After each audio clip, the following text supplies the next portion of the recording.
எத்தனை பேர் ஒத்துக்கிறீங்க? நேற்று நடந்ததை கண்டிப்பாக மாற்ற முடியாது.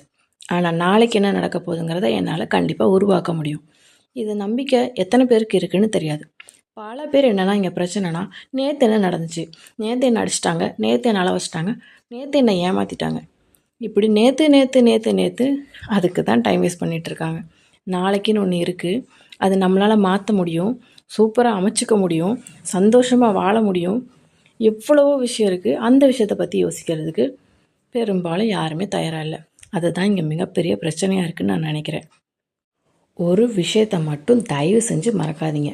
நேற்று அப்படிங்கிற ஒரு விஷயம் நடந்த ஒரு விஷயத்த நம்ம நினச்சாலும் உருண்டாலும் பிறண்டாலும் மாற்ற முடியாது. அது நடந்து முடிஞ்சிருச்சு, அவ்வளோதான்.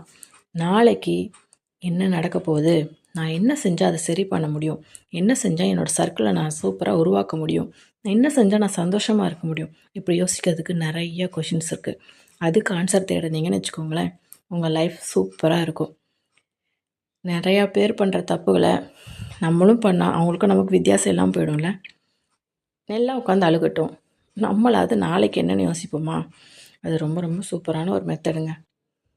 பிரச்சனை வந்துட்டு இப்போ உட்காந்து அழுகிறதுனால அந்த பிரச்சனை இல்லாமல் போக போதா? கண்டிப்பாக கிடையாது. ஆனால் அடுத்து என்னென்னு யோசித்து சூப்பராக ஒரு பிளானை போட்டு அதுக்கு எக்ஸிக்யூட் பண்ணிங்க அப்படின்னா, பிரச்சனை எங்கே வந்துச்சின்னு கூட நீங்கள் மறக்கிற அளவுக்கு அது சூப்பராக மாறிடும்ல. ஸோ நாளைக்குங்கிறது நம்ம கையில் தாங்க இருக்குது.